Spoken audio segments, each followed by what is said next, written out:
ಇನ್ನು ಉತ್ತರದಲ್ಲಿ ರಣ ಬಿಸಿಲು ಮಲೆನಾಡಿಗೆ ಜಲಕಂಟಕ ಎದುರಾಗ್ತಾ ಇದೆ. ಶಿವಮೊಗ್ಗ ಜಿಲ್ಲೆಯಲ್ಲಿ ರಣ ಭೀಕರ ಮಳೆಗೆ ಜನ ತತ್ತರಿಸಿ ಹೋಗಿದ್ದಾರೆ. ಬಿರುಗಾಳಿ ಸಹಿತ ಬೀಸಿದಂತಹ ಮಳೆಗೆ ಬದುಕೆ ಬೀದಿ ಪಾಲಾಗಿದೆ. ನಿಮ್ಮ ಅಶ್ವವೇಗ ನ್ಯೂಸ್ಗೆ ಎಕ್ಸ್ಕ್ಲೂಸಿವ್ ಆದಂತಹ ದೃಶ್ಯಗಳು ಲಭ್ಯ ಆಗಿರುವಂತಹ ಶಿವಮೊಗ್ಗ ಜಿಲ್ಲೆಯ ಹಲವೆಡೆ ಗುಡುಗು ಸಹಿತ ಬಿರುಗಾಳಿ ಮಳೆ ಆಗ್ತಾ ಇದೆ. ಈಗ 2 ಡೇಸ್ ಇಂದ ಇದೇ ಕತೆ. ಸಾಕಷ್ಟು ತೆಂಗಿನ ಮರಗಳಾಗಿರ್ಬೋದು, ಅಡಿಕೆ ಮರಗಳಾಗಿರ್ಬೋದು ಬಂದಂತಹ ಬಿರುಗಾಳಿಗೆ ನೆಲ ಕಚ್ಚಿ ಹೋಗಿದೆ. ಮತ್ತೆ ರೋಡ್ ಉದ್ದಕ್ಕೂ ಕೂಡ, ದಾರಿ ಉದ್ದಕ್ಕೂ ಕೂಡ ಮೇನ್ ರೋಡಲ್ಲೇನೆ ಈ ಶಿವಮೊಗ್ಗ ಟು ಬೆಂಗಳೂರು, ಶಿವಮೊಗ್ಗ ಟು ಚಿತ್ರದುರ್ಗ, ದಾವಣಗೆರೆ ಎಲ್ಲ ರೋಡಲ್ಲೂ ಕೂಡ ಮರಗಳು ಧರೆಗುರುಳಿರುವಂಥದ್ದು. ಭಾರೀ ಬಿರುಗಾಳಿ ಸಮೇತ ಮಳೆ ಬೀಸಿದೆ. ಮಂಗೋಟೆ, ನಾಗಸಮುದ್ರ, ಮಗ್ಗೀರಹಳ್ಳಿ, ಮೈದೋಳು, ಆಗರದಹಳ್ಳಿ, ಗುಡುಮಗಟ್ಟಿ, ಎಡೆಹಳ್ಳಿ ಹಲವೆಡೆ ಗುಡುಗು ಸಹಿತ ಮಳೆಯಾಗಿದೆ.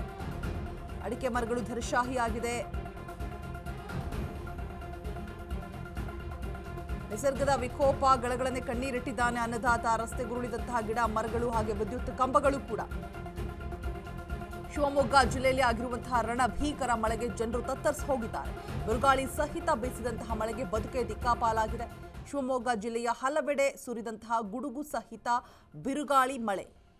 ಮಲ್ಲಿಗೇನಹಳ್ಳಿ, ಮೈದೋಳು, ಆಗರದಹಳ್ಳಿ, ಗುಡುಮಗಟ್ಟೆ, ಮಂಗೋಟೆ, ನಾಗಸಮುದ್ರ ಹಲವೆಡೆ ಭಾರೀ ಮಳೆಯಾಗಿರುವಂಥದ್ದು. ರಸ್ತೆಗಳು ಉರುಳಿದೆ, ಗಿಡ ಮರಗಳಾಗಿರ್ಬೋದು, ಜೊತೆಗೆ ವಿದ್ಯುತ್ ಕಂಬಗಳು ಕೂಡ. ನೋಡ್ತಾ ಇರ್ಬೋದು, ಮಲೆಯ ಮೇಲ್ಛಾವಣಿ ಕೂಡ ಕಂಪ್ಲೀಟ್ ಆಗಿ ಹಂಚುಗಳು ಕೂಡ ಕೆಳಗೆ ಬಿದ್ದಿರುವಂಥದ್ದು. ಧರಶಾಹಿಯಾಗಿದೆ. ಮರಗಳು ಕೂಡ ದೊಡ್ಡ ದೊಡ್ಡ ಮರಗಳು, ವಿದ್ಯುತ್ ಕಂಬಗಳು. ನೀರು ಮನೆ ಒಳಗೆ ಕೂಡ ನುಗ್ತಾ ಇದೆ. ಸಿಕ್ಕಾಪಟ್ಟೆ ಬಿರುಗಾಳಿ. ಅಂದರೆ ಯಾವ ದಿಕ್ಕಿನಿಂದ ಗಾಳಿ ಬೀಸದೆ 4 ದಿಕ್ಕುಗಳ ಕಡೆಯಿಂದ ಜೋರ್ನೆ ಬಿರುಗಾಳಿ ಬೀಸಂತಹ ಸಂದರ್ಭದಲ್ಲಿ, ಮಳೆ ಆದಂತಹ ಸಂದರ್ಭದಲ್ಲಿ ಈ ರೀತಿಯಾದಂತಹ ಅನಾಹುತಗಳಾಗತ್ತೆ. ಕಂಪ್ಲೀಟ್ ಆಗಿ ನೋಡಿರ್ಬೋದು, ಹಂಚುಗಳೆಲ್ಲವೂ ಕೂಡ ಹಾರಿ ಹೋಗಿದೆ. ಕಂಪ್ಲೀಟ್ ಆಗಿ ಮೇಲ್ಛಾವಣಿ ಕೂಡ ಬಿದ್ದು ಹೋಗಿರುವಂತಹ ದೃಶ್ಯಗಳು. ಶಿವಮೊಗ್ಗ ಜಿಲ್ಲೆಯಲ್ಲಿ ದೊಡ್ಡ ದೊಡ್ಡ ಅಡಿಕೆ ಮರಗಳು, ತೆಂಗಿನ ಮರಗಳು ಕೂಡ ನೆಲಕ್ಕುರುಳಿದೆ ಅನ್ನುವಂತಹ ಮಾಹಿತಿ. ರೈತ ಕಣ್ಣೀರಾಗ್ತಾ ಇದ್ದಾರೆ. ಬಿರುಗಾಳಿ ಸಹಿತ ಮಳೆಗೆ ಜನರ ಬದುಕೆ ಬೀದಿ ಪಾಲಾಗಿದೆ. ಹಿಂದೆಂದೂ ಕೂಡ ಕಾಣದ ಇಂಥ ಬಿರುಗಾಳಿಗೆ ತಬ್ಬಿಬ್ಬಾಗಿದ್ದಾರೆ ಜನ. ಮನೆಯ ಮೇಲ್ಛಾವಣಿ ಹಾರು ಹೋಗಿದೆ. ನೆಲಸಮವಾದಂತಹ ಗೋಡೆಗಳು. ರಾತ್ರಿ ಇಡೀ ವರುಣನ ಆರ್ಭಟಕ್ಕೆ ನಲುಗಿದಂತಹ ಮಲೆನಾಡು. ಗದ್ದೆಯಲ್ಲಿ ಸೊಂಪಾಗಿ ಬೆಳೆದಿದ್ದಂತಹ ಕಬ್ಬಿನ ಬೆಳೆ ನೀರು ಪಾಲಾಗಿದೆ. ಗ್ರಾಮದಲ್ಲಿನ ಹಲವು ಮನೆಗಳಿಗೆ ಸಂಪೂರ್ಣವಾಗಿ ಜಲಕಂಟಕ ಉಂಟಾಗಿರುವಂಥದ್ದು. ಗ್ರಾಮಸ್ಥರ ಹಾಗೂ ರೈತರ ಪರಿಸ್ಥಿತಿ ಅಧೋಗತಿಯಾಗಿದೆ. ಉತ್ತರ ಕರ್ನಾಟಕದ ಪ್ರವಾಹಕ್ಕೆ ಜನ ಕಣ್ಣೀರಾಗ್ತಾ ಇದ್ದಾರೆ. ಶಿವಮೊಗ್ಗದಲ್ಲೂ ಕೂಡ ಜನರು ಕಣ್ಣೀರಾಕುವಂತಹ ಪರಿಸ್ಥಿತಿ.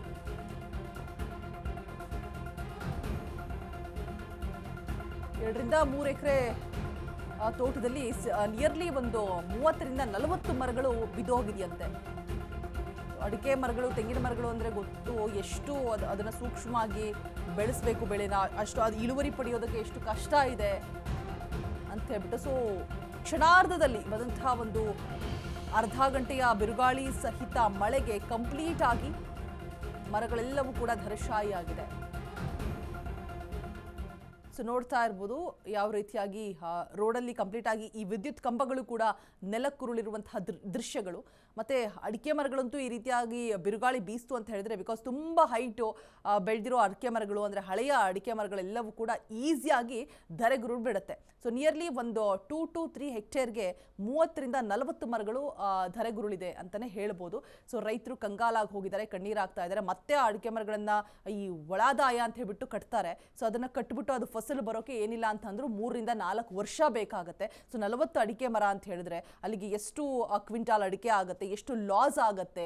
ಈ ಹೇಳಿ ಕೇಳಿ ಅಡಿಕೆ ರೇಟ್ ಬೇರೆ ಇಳಿಮುಖವಾಗ್ತಾ ಇದೆ. ಗುಟ್ಕಾ ಯಾವಾಗ ಬ್ಯಾನ್ ಆಯಿತು ಆವಾಗಿಂದ.